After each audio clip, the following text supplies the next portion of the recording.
Hello my dear students, હું નિશાંત ગતિરા ફરી લાવ્યો છું તમારા માટે બહુ જ ઇમ્પોર્ટન્ટ અને બહુ જ ઇન્ટરેસ્ટિંગ વિડીયો. સ્વાધ્યાય 3.2 દાખલા નંબર 3 ના 4, 5 અને 6 જે ત્રણ સમ આપણા બાકી હતા એ આ વિડીયોમાં આપણે શીખીએ. અને અગાઉના બે વિડીયોની જેમ આ વિડીયોમાં પણ તમારા માટે ચેલેન્જ બહુ ઇન્ટરેસ્ટિંગ સમ્સ હશે. જો ઘણા બધા સ્ટુડન્ટ્સ મહેનત કરી રહ્યા છે અને આ ચેલેન્જ એક્સેપ્ટ પણ કરી રહ્યા છે, સમ સોલ્વ કરી રહ્યા છે, કમેન્ટ કરી રહ્યા છે. માત્ર તમે જ એક એવા છો કેટલાક સ્ટુડન્ટ્સ કે જે નથી કરી રહ્યા સારી મહેનત. કદાચ ખરાબ લાગતું હોય તો વાંધો નહીં, પણ ઘણા સ્ટુડન્ટ્સ મહેનત કરી રહ્યા છે. તો તમે પણ રહી ન જતા. મારે બસ એટલું જ કહેવું છે, મહેનત જોરદાર કરવાની છે. તમને હું મહેનત કરાવું છું, ફ્રીમાં કરાવું છું. મને એનો આનંદ છે કે હું તમને ભણાવી શકું છું યુટ્યુબના માધ્યમથી. તો તમે પણ ભણો. થોડુંક એક કામ છે, ક્યાં 2 કલાક બેસવાનું કહું છું તમને. જરા વારમાં કામ પૂરો થઈ જાય. 15 મિનિટ આપવાની છે માત્ર. ઓકે, તો ચેલેન્જ એક્સેપ્ટ કરવાનું છે તમારે. આ વિડીયોમાં પણ કમેન્ટ કરવાની છે કે સર ચેલેન્જ એક્સેપ્ટ કરી, અમે બધા સમ સોલ્વ કર્યા. થોડીક પ્રોબ્લેમ થઈ પણ અમે કરી લીધું સોલ્વ. આન્સર પણ આવી ગયો અને બહુ મજા આવી. આવી રીતે કમેન્ટ કરજો. ન થાય તોય કમેન્ટ કરજો કે સર નથી થતો સમ, પ્રોબ્લેમ થઈ રહી છે, શીખવો. ઓકે, ટ્રાય કરીશ હું તમને રિપ્લાય આપવાનો અને કંઈ પણ ડાઉટ હશે એ ક્લિયર કરાવવાનો. તો આગળ વધીએ. ચેલેન્જ સોલ્વ કરવા માટે પહેલા આ ત્રણ સમ્સ તમારે શીખવા જરૂરી છે, તો ધ્યાનથી શીખજો. એન્ડ સુધી વિડીયો જોજો અને ચેલેન્જ આવડી જશે. ચલો સ્ટાર્ટ કરીએ. દાખલા નંબર 4. એક શહેરમાં ટેક્સીનું ભાડું નિશ્ચિત ભાડા અને અંતરના પ્રમાણમાં સંયુક્ત રીતે લેવાય છે. 10 કિલોમીટરના અંતર માટે ₹105 અને 15 કિલોમીટરની મુસાફરી માટે ₹155 ની ચૂકવણી કરવી પડે છે. તો નિશ્ચિત ભાડું કેટલું અને પ્રતિ કિલોમીટર કેટલા દરે કિંમત ચૂકવવી પડે? મુસાફરે 25 કિલોમીટરની મુસાફરી માટે કેટલું ભાડું ચૂકવવું પડે? સિમ્પલ છે. જુઓ, આપણે ટેક્સી ભાડીએ છીએ, બારે જવું છે આપણે ફરવા. તો ટેક્સી ડ્રાઈવરે આપણને કીધું કે તમને બે ભાડા લાગશે. એક તો નિશ્ચિત ભાડું, જેમાં તમે 5 કિલોમીટર જશો તોય હું એટલો તો લઈશ જ, અને 50 કિલોમીટર જશો કે 500 કિલોમીટર જશો તો નિશ્ચિત ભાડું જે છે એટલું તો હું લઈશ જ. કદાચ તમે મને બોલાવશો અને ક્યાંય નહીં જાઓ, કેન્સલ કરી નાખશો, તો નિશ્ચિત ભાડું તો હું લઈશ જ. તો એક નિશ્ચિત ભાડું લાગશે અને ત્યારબાદ કિલોમીટર દીઠ ભાડું ચૂકવવું પડશે. 50 કિલોમીટર રનિંગ હશે ગાડીની તો 50 કિલોમીટર જેટલું લાગશે. 100 કિલોમીટરની હશે તો વધુ લાગશે, બરોબર. પણ નિશ્ચિત ભાડું નિશ્ચિત હશે. 50 કિલોમીટર હશે કે 100 કિલોમીટર ગાડી ચલાવશું, એક જ લાગશે. ક્લિયર? તો આવી રીતે બે પ્રકારના ભાડા છે. આપણે બંને ભાડા શોધવાના છે. તો ધારણા બહુ સહેલું. શું કરીએ ધારણા? ચલો કયો.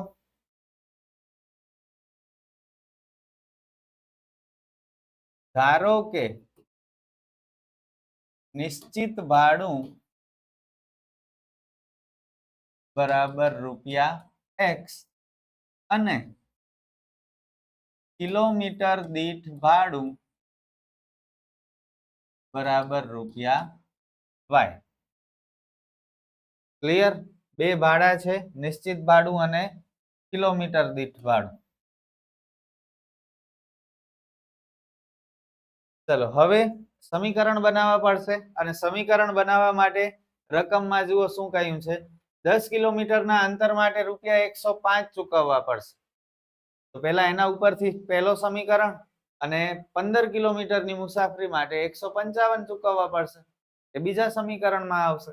ઓકે, તો પહેલો સમીકરણ શું બનશે કહેશો તમે મને? નિશ્ચિત ભાડું ફિક્સ હશે, એમાં કોઈ ચેન્જ નહીં હોય. નિશ્ચિત ભાડું x રૂપિયા છે તો x રૂપિયા તો લાગશે જ. હવે આપણે 10 કિલોમીટર અંતર કાપીએ છીએ તો 10y પ્લસ 10y અને ટોટલ આપણે 105 રૂપિયા ચૂકવવા પડે છે. તો આ બની ગયો સમીકરણ 1. x પ્લસ 10y બરાબર 105. આવી જ રીતે સમીકરણ 2. હવે તો આવડી જશે બધાને. શું થશે બોલો? 15 કિલોમીટર માટે 155 રૂપિયા લાગશે. નિશ્ચિત ભાડું તો ફિક્સ છે, જે છે એટલું જ રહેવાનું છે. 15 કિલોમીટર ચાલશે ગાડી તો 15y અને રૂપિયા વધી જશે 155.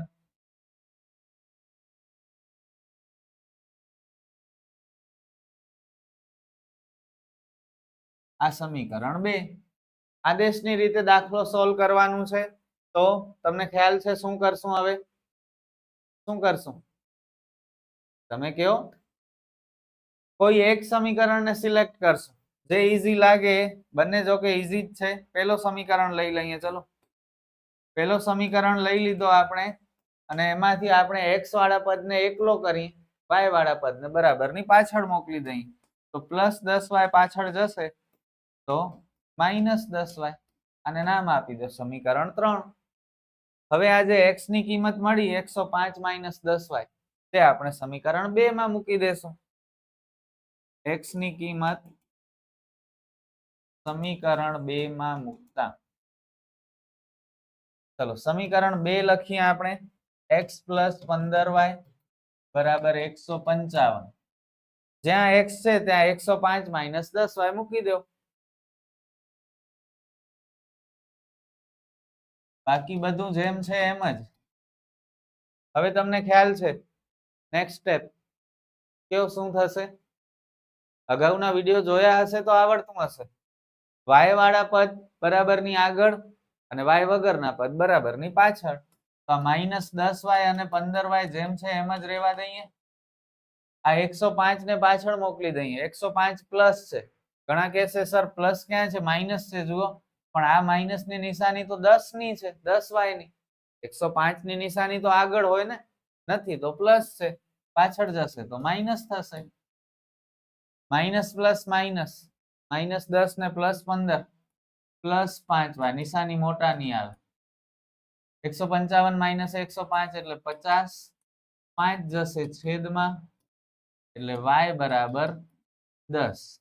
તો કિલોમીટર દીઠ ભાડું તો મળી ગયું 10 રૂપિયા. 2 કિલોમીટર ગાડી ચાલશે તો 20 રૂપિયા. 3 કિલોમીટર ચાલશે તો 30 થશે. ઓકે, 3 × 10 જેટલા કિલોમીટર × 10 કરી નાખવાનું. હવે આપણને જોઈએ નિશ્ચિત ભાડું, એટલે કે x ની કિંમત.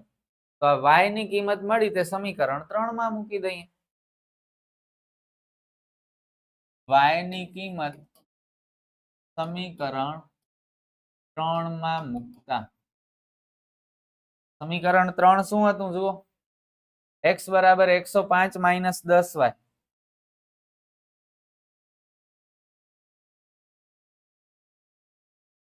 y 10 હતા ને,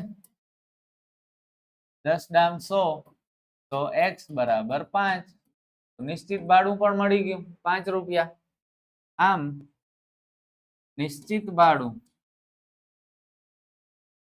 બરાબર ₹5 અને કિલોમીટર દીઠ ભાડું બરાબર ₹10. પણ સમ હજી પૂરો નથી થયો. જુઓ, હજુ એક ક્વેશ્ચન પૂછ્યું છે. મુસાફરે 25 કિલોમીટરની મુસાફરી માટે કેટલું ભાડું ચૂકવવું પડશે? તો 25 કિલોમીટર ગાડી ચલાવીએ તો કેટલા રૂપિયા ચૂકવશો? જુઓ, 10 કિલોમીટર માટે 105 આપવા પડે છે. 15 કિલોમીટર માટે 155 આપવા પડે છે. તો 25 કિલોમીટર માટે કેટલા ચૂકવવા પડે? બહુ સિમ્પલ છે. 25 કિલોમીટર માટે ચૂકવવું પડતું ભાડું બરાબર નિશ્ચિત ભાડું તો લાગશે જ ને, 25 કિલોમીટર તો 25y. સિમ્પલ. 10 કિલોમીટર હોય તો 10y લખ્યા હતા, 15 હોય તો 15y લખ્યા હતા. અહીં 25 છે તો 25y. x ની કિંમત મળી ગઈ છે. નિશ્ચિત ભાડું 5 રૂપિયા અને કિલોમીટર દીઠ ભાડું 10 રૂપિયા. 25 ડામ 250 એટલે ટોટલ 255 રૂપિયા લાગશે. 25 કિલોમીટર માટે 255 રૂપિયા ચૂકવવા પડશે. કેવો હતો દાખલો? જોરદાર હતો ને? હાર્ડ નતો, સિમ્પલ સમ હતો. પણ ખબર નહીં શા માટે સ્ટુડન્ટ્સને હાર્ડ લાગે છે.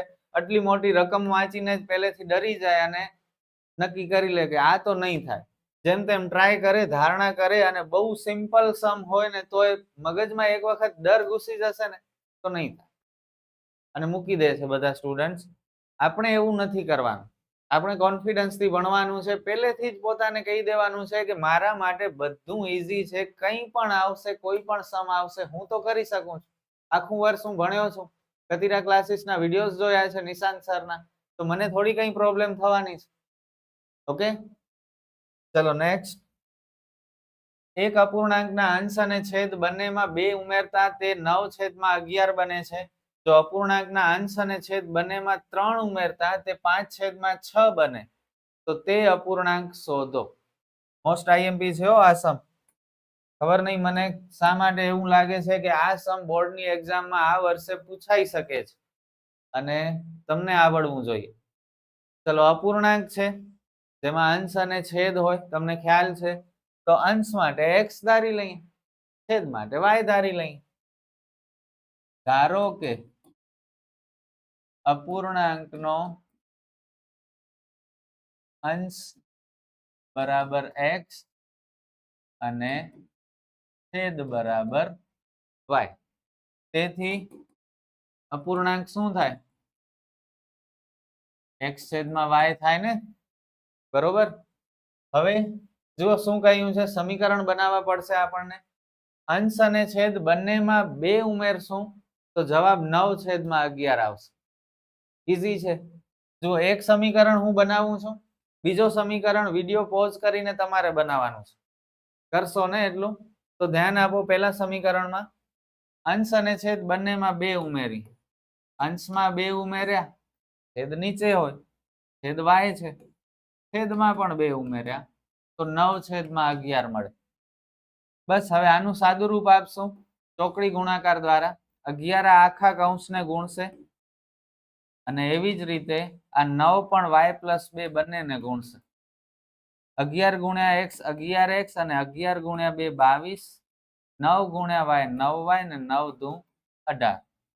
x અને y વાળા પદ તમને ખ્યાલ છે બરાબરની આગળ જોઈએ તો +9y આગળ આવશે, માઇનસ થશે, અને આ +22 પાછળ મોકલી દો તો એ માઇનસ થઈ જાય.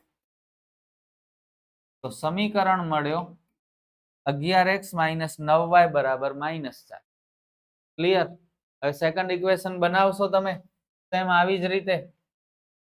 શું કહ્યું છે જુઓ, અપૂર્ણાંકના અંશ અને છેદ બંનેમાં 3 ઉમેરતા તે 5/6 બને છે. તો અહીં જેમ 2 ઉમેર્યા હતા એના બદલે 3 ઉમેરવાના છે. વિડીયો પોઝ કરી નાખો ઝડપથી અને નોટમાં ઘણો રીતસરનો, માત્ર જોવાથી નહીં આવડે, સમજાશે, લખાશે નહીં એક્ઝામ. બાકી તમારી મરજી. જુઓ, ઘણા સ્ટુડન્ટ્સ મારી વાત માને છે અને એમને રિઝલ્ટ મળે છે.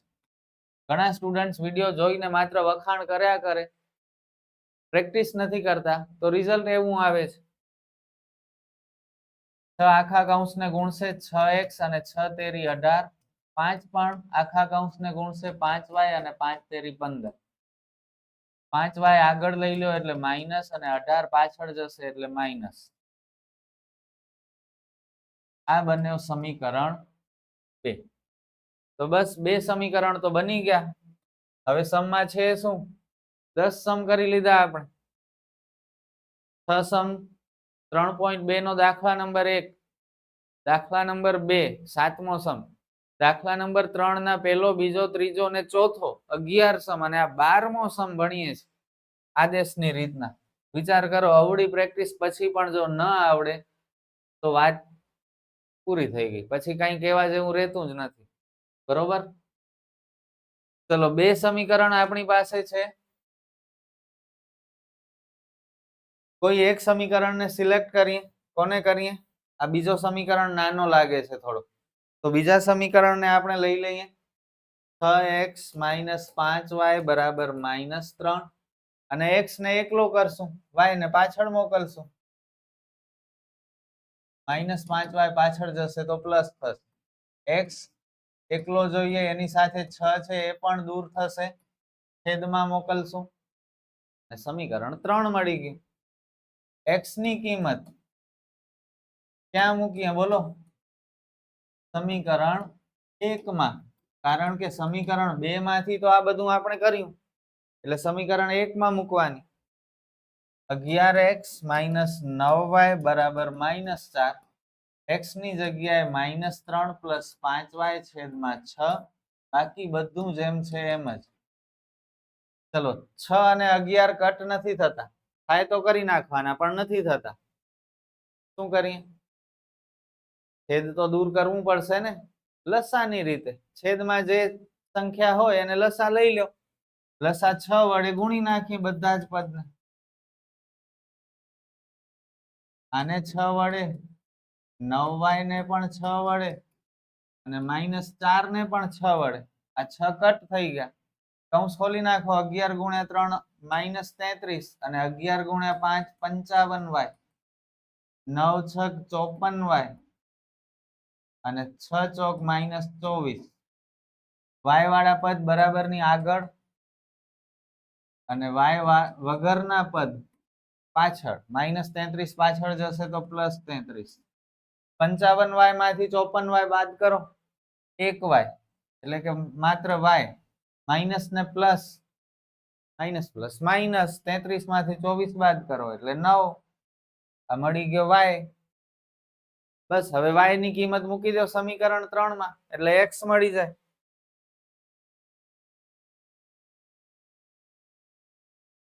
y ની કિંમત સમીકરણ 3 માં મૂકતા સમીકરણ 3 છે x બરાબર -3 + 5y છેદમાં 6. -3 + 5y છેદમાં 6. ચલો y ની જગ્યાએ 9 મૂકી દઈએ. 5 નવા 45. -3 ને +45 કેટલા થાય? Minus plus minus 42. નિશાની મોટાની એટલે પ્લસની. 6 × 42 એટલે x બરાબર પણ 7 મળી ગયા. આમ જે અપૂર્ણાંક આપણને માંગ્યું છે એટલે કે x છેદમાં y એ મળી ગયું 7/9. ઓકે, y 9 અને x 7 એટલે અપૂર્ણાંક 7/9. બસ સમ ઓવર. મોસ્ટ આઈએમપી સમ અત્યારથી જ કહી દઉં છું, એક્ઝામમાં પૂછાશે. અનેક વખત પૂછાઈ ગયું છે. તમારી પહેલી એક્ઝામમાં પ્રિલિમ્સમાં પણ ઘણી વખત આવી ગયું છે અને બોર્ડની એક્ઝામમાં પણ આવી શકે છે. ઓકે, તો તૈયાર રાખજો આ સમ. અને આના જેવો જ સમ ચેલેન્જમાં પણ છે જે તમારે જાતે કરવાનું છે. લાસ્ટ સમ આપણો સ્વાધ્યાય 3.2 નો અને આદેશની રીતનો પણ. 5 વર્ષ પછી જેકબની ઉંમર તેના પુત્રની ઉંમર કરતા 3 ગણી હશે. 5 વર્ષ પહેલા જેકબની ઉંમર તેના પુત્રની ઉંમરથી 7 ગણી હોય તો તેમની વર્તમાન ઉંમર શોધો. પિતા પુત્ર 2 જણા છે. એક માટે x, બીજા માટે y ધારશો. બરોબર?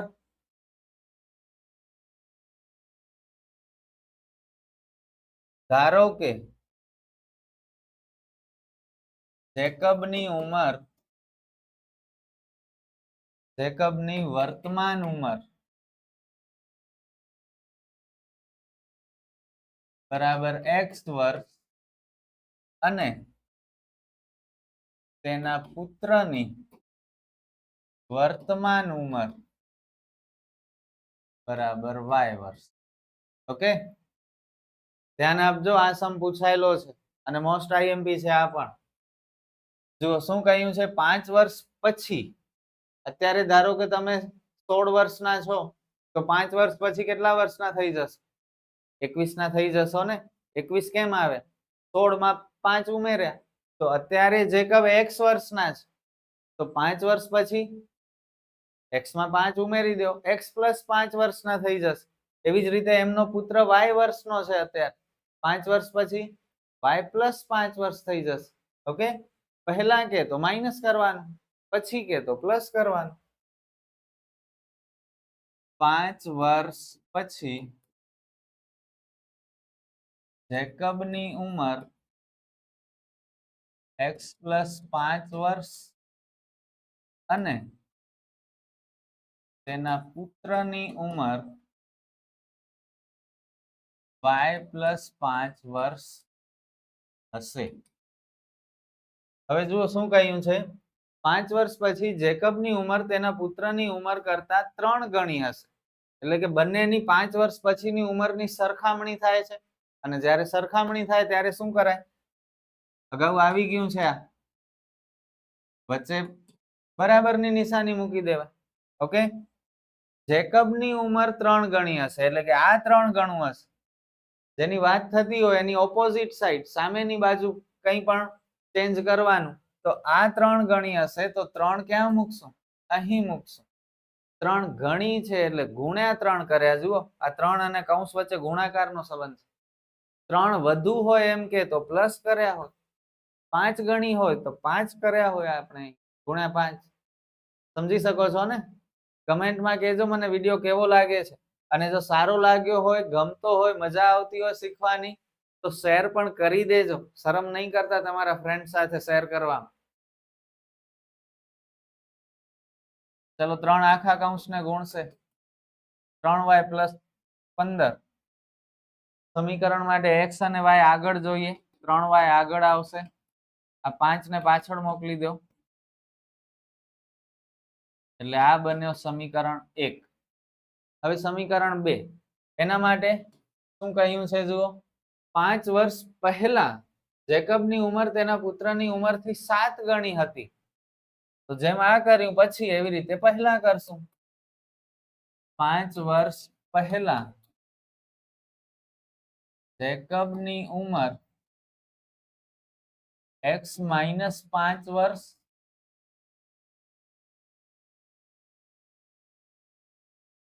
અને તેના પુત્રની ઉંમર y - 5 વર્ષ હોય. ઓકે, પહેલા છે તો માઇનસ કર્યા. ફરીથી બંનેની સરખામણી છે, તો આ જેકબની ઉંમર, આ એના પુત્રની ઉંમર. અહીં પણ જેકબની ઉંમર એના પુત્રની ઉંમર કરતા 7 ગણી હતી એટલે કે આ x - 5 7 ગણા છે, તો 7 ક્યાં મૂકશું? સામેની સાઈડ. 7 ગણા છે એટલે ગુણ્યા 7 કરવા પડે, એટલે આને કૌંસમાં મૂકીને આગળ 7 કરી નાખ. 7 આખા કૌંસને ગુણશે, 7y આગળ આવી જશે, -5 પાછળ જશે,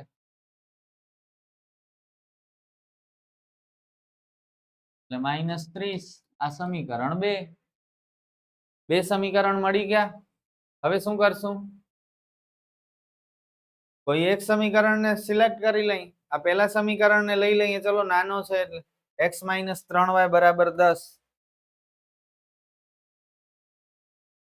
x ને એકલો કરો, y ને પાછળ મોકલી દો, -3y પાછળ જશે તો +3y થશે.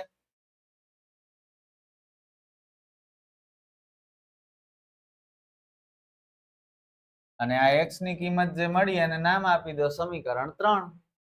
હવે x ની કિંમત ક્યાં મૂકશું? સમીકરણ 2 માં મૂકતા.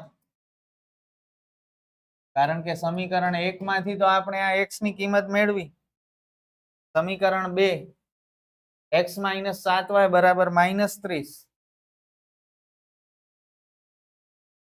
x ની જગ્યાએ 10 + 3y, બાકી બધું જેમ છે તેમ જ. -7y = -30, જેમ છે એમ જ રહેવા દીધા આપણે. બરોબર? y વાળા પદ આગળ, y વગરના પદ પાછળ. 3y - 7y -4y, minus plus, 30 ને 10 40, નિશાની મોટાની એટલે કે માઇનસની. બંને જગ્યાએથી માઇનસની નિશાની દૂર થઈ જશે એટલે 4y = 40. અથવા તમે ડાયરેક્ટ આમ પણ લખી શકો, -40 છેદમાં -4. આ માઇનસ માઇનસ કેન્સલ, 4 દામ 40 એટલે y = 10. y ની કિંમત મળી. હવે x ની કિંમત, y ની કિંમત સમીકરણ 3 માં મૂકી દઈએ.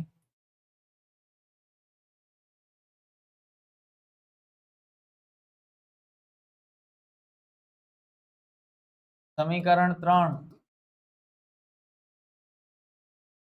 y ની જગ્યાએ 10 મૂકવાના છે. 10 અને 30 40. તો જેકબ માટે આપણે x ધાર્યું હતું ને, અને પુત્ર માટે y ધાર્યું હતું. કે પુત્ર માટે x અને જેકબ માટે y ધાર્યું હતું. પુત્ર માટે x ધાર્યો હોય તો પુત્ર 40 વર્ષનો અને જેકબ એના પિતા 10 વર્ષના થઈ જશે. જે પોસિબલ ન હોય. તો જેકબ માટે એક્સ ધાર્યું છે આપણે, જે 40 વર્ષના છે, તેથી જેકબની વર્તમાન ઉંમર, આ લાસ્ટ સારું લાગશે લખશો તો, બરોબર, 40 વર્ષ અને તેના પુત્રની વર્તમાન ઉંમર 10 વર્ષ હશે. That's it. Sum over. Exercise 3.2 પણ ઓવર. અને હવે તમારા માટે હજી કામ ઓવર નથી થયું, કારણ કે you have to solve all this challenge exercise Sam's on your own. તમારી જાતે આ બધા સમ્સ કરવાના છે. 2 સમ છે યાર, વધારે નથી. Hardly 15 minutes. હું તો 15 મિનિટ પણ વધારે કહું છું. 10 મિનિટમાં કરી નાખો તમે. એટલા ઈઝી સમ છે કે આ જુઓ, અપૂર્ણાંકના અંશ છેદ વાળો એક દાખલો અને હમણાં એક જેકબ વાળો દાખલો ઉંમર વાળો ભણ્યા એના જેવો બીજો દાખલો. 2 સમ તમારે સોલ્વ કરવાના છે અને કમેન્ટ કરવાની છે મને કેટલા સ્ટુડન્ટ્સે ચેલેન્જ એક્સેપ્ટ કરી અને સોલ્વ થઈ ગયા તમારા સમ. સ્ક્રીનશોટ લઈ લેજો, સાઈડમાં ઊભો છું, અને મંડી પડો તો હમણાં જ, જે દિવસે તમે આ વિડીયો જોતા હો એ દિવસે જ આ સમ થઈ જવા જોઈએ. ઓકે, આપણે ફરી મળશું નેક્સ્ટ વિડીયોમાં સ્વાધ્યાય 3.3 ના સમ સાથે, જેમાં લોપની રીત શીખશું. વિડીયો કેવો લાગ્યો કમેન્ટમાં જરૂર જણાવજો. ગમ્યો હોય તો શેર કરજો તમારા ફ્રેન્ડ સાથે, રિલેટિવ સાથે. ત્યાં સુધી ગુડ બાય.